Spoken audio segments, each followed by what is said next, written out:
The American farmer paid the government by the hour. The German prisoner working his field received 80 cents for the whole day, and not 1 cent of it as ordinary American cash. On a warm morning in 1944, Heinrich Keller climbed down from an army truck beside a Nebraska sugar beet field. A guard counted the men. The farmer pointed toward the rows. Heinrich picked up a short-handled hoe and began to work soil he had never expected to see. 8 hours later, the farmer signed for the crew's time. Heinrich was counted back onto the truck. No one handed him $1. No one handed him a coin. His 80 cents appeared later as credit inside the prison camp. I am Samuel Hartman. My father was one of the German prisoners brought to America.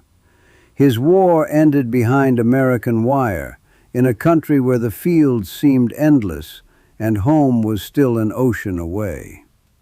Heinrich's day was shared, in one form or another, by thousands of prisoners. A truck carried them through an American town. They worked beside people whose own sons were overseas. At night, they returned to camp with a wage they could not spend outside its gate. To understand why, we have to go back to the empty chair at an American farm table. Before the war, Frank Miller had worked his Nebraska farm with his eldest son, Daniel, and 2 hired men from nearby families. By 1944, Daniel was in uniform.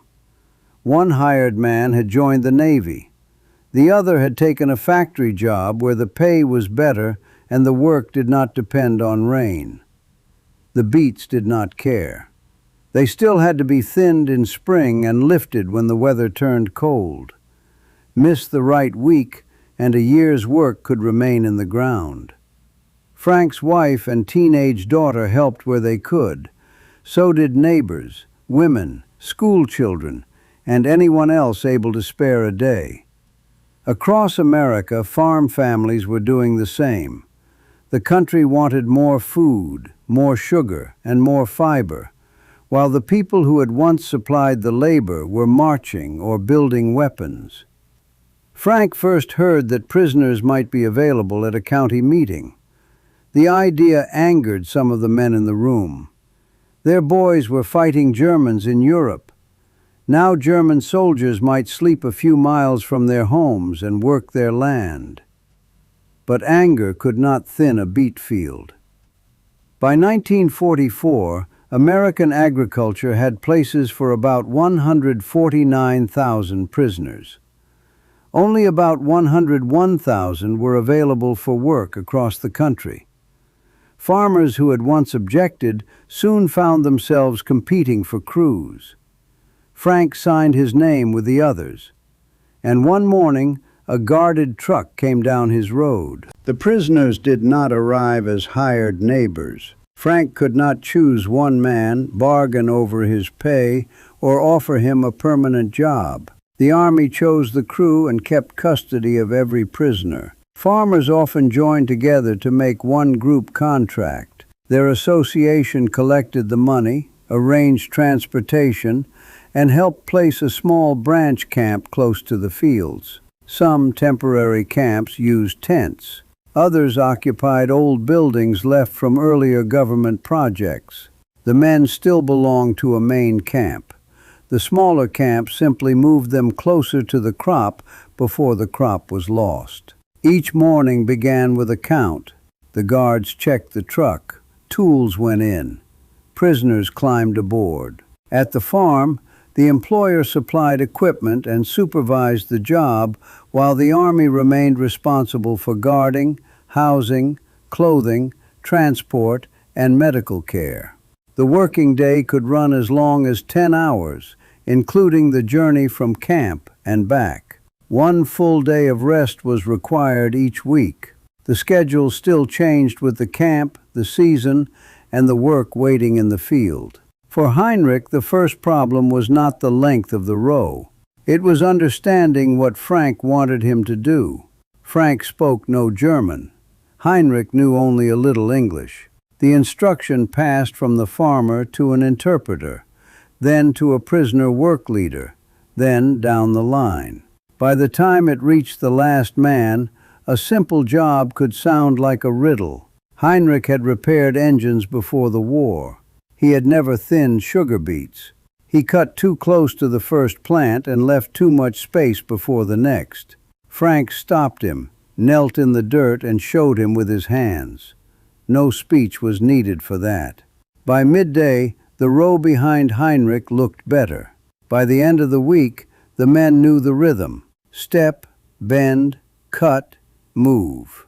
The open horizon offered a change from the compound, but the guard was still there when Heinrich raised his head. The field had no fence around it. The work detail did. At the end of each day, Frank signed for the hours. A farmer could be charged 45 cents for each hour of a prisoner's work. As the system changed, later contracts were expected to match the local wage paid for similar civilian labor. That money went to the United States government.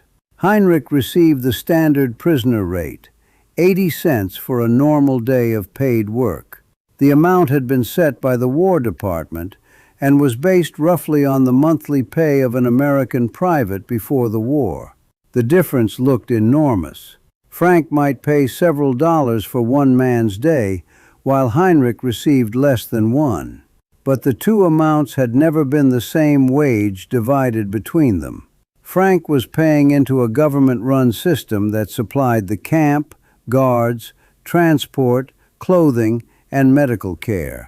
Heinrich was receiving a fixed POW labor credit. And then came the strangest part. Heinrich could not hold those 80 cents in American money. Real dollars would have been useful to an escaped prisoner. They could buy food, civilian clothing, or a train ticket. So Heinrich's earnings went into an account. When he wanted spending money, the camp issued coupons, chits, or scrip. Every camp had its own version. A chit might carry a serial number and the name of the canteen where it could be used. Beyond the gate, it was only a piece of paper. Inside the camp, it could make an evening feel a little less empty. After several days in the beet field, Heinrich stood at the canteen counter with camp credit in his account. Behind the clerk was soap, stationery, cigarettes, candy, and bottles of soft drink. Some camps also sold low-alcohol beer. Heinrich chose writing paper, postage, and a small piece of candy. The soap could wait. So could the cigarettes. The paper gave him a way to sit at a barracks table that night and write his son's name at the top of a page. The candy stayed beside his hand while he wrote. Those purchases were small, but a prisoner measured value differently. Postage could carry his words across an ocean. A soft drink was something chosen rather than issued. A sweet taste belonged to him for the few seconds it lasted. Other camps divided the money differently. At the POW camp at Naval Air Station Corpus Christi in 1945 and 1946, prisoners worked a 48-hour week.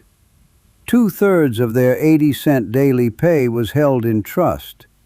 The remainder was available as camp money for things such as soap and soft drinks. Heinrich's camp had its own rules and its own chits. Wherever the prisoner worked, the authorities decided how much credit he could use now and how much remained in his account until captivity ended. The promise of a balance later did not change the truth of the present.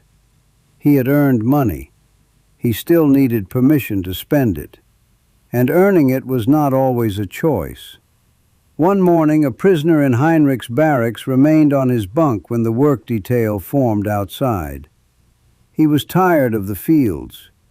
Perhaps he was angry.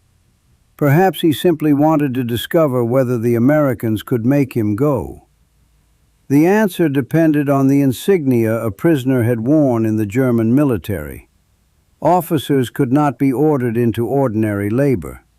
If they requested suitable work, it could be arranged. Non-commissioned officers could be required to supervise other prisoners, but they could not simply be forced into the same paid field labor unless they asked for it. An able-bodied enlisted prisoner such as Heinrich could be assigned lawful work. The man on the bunk was ordered outside. When he refused, his privileges disappeared. Part of his pay was held back. If he continued to resist, his food could be reduced until he obeyed, with the camp doctor checking whether the restriction could continue. By the next work call, the empty place in Heinrich's crew had been filled again. Many prisoners preferred a day beyond the compound. The work broke the monotony. It brought extra credit. A man could see a road, a farmhouse, a stand of trees, and ordinary Americans going about their lives. But preference and freedom are not the same thing. The 80 cents made the work more bearable. It did not give Heinrich the right to walk away from it. Heinrich saw one field and one season. Across the country, other crews were working on a scale no single prisoner could see. In Mississippi, cotton opened about a month early in 1943. There were not enough hands to pick it. From October through December, POW crews gathered more than 6.6 million pounds of seed cotton. Officials moved the men among farms so one family did not fall hopelessly behind while another received all the help. In Maine during 1945, prisoners harvested more than 4.8 million bushels of potatoes. They picked fruit in Pennsylvania, harvested peanuts in Georgia, repaired farm machinery, built fences, and followed vegetables from the field into packing and canning plants. The work prevented crops from being lost and helped increase production. It was never the whole answer to America's farm shortage. Women, teenagers, imported seasonal workers, and millions of farm families carried most of that burden. Still, the guarded crews mattered. By the end of the war in Europe, farmers were asking for more prisoners than the army could provide. Then Germany surrendered. Heinrich heard the news inside camp. For the first time in years, home no longer felt like a place that existed only in memory. He pictured his son older than the boy he had left. He began to count weeks instead of workdays. But another harvest was waiting. In 1946, about 14,000 prisoners learned that their return would be postponed. The Secretary of Agriculture had asked that they remain for essential spring work, mainly thinning and blocking sugar beets in the western states. Heinrich's name was not on the first list home. Once more he climbed onto a work truck. Once more he stepped down beside rows of young beets. The war in Europe was over, but the old rhythm continued. Count, truck, field, count, camp. The farmer saw a crop that could not wait. Heinrich saw another season between himself and his family. This is what the 80 cents could never explain by itself. It bought paper, postage, soap, tobacco, candy, or a drink. It gave a prisoner a little choice inside a life controlled by other people. Yet no number written into his account could tell him when he would be allowed to go home. Before Heinrich finally left camp, he used one of his last chits at the canteen. He bought paper and postage again. The chit stayed behind the wire. His letter did not. It crossed the ocean before he did. German prisoners worked on American farms because the war had emptied places at farm tables and in field crews. The crops remained. The government had prisoners in its custody and had built a system that carried them to the farms where labor was missing. The farmer paid for the crew. The government ran the system. The prisoner received 80 cents a day in controlled credit. For Frank, The truck meant the lower field might be saved. For Heinrich, it meant a day outside the compound, a little money at the canteen, and an order he could not freely refuse. Both men were waiting for sons separated from them by the same war. Both understood that a crop does not wait for grief, anger, or homesickness. That was the bargain hidden inside the 80 cents. It could buy Heinrich the paper for a letter home. It could not buy the day he would follow it.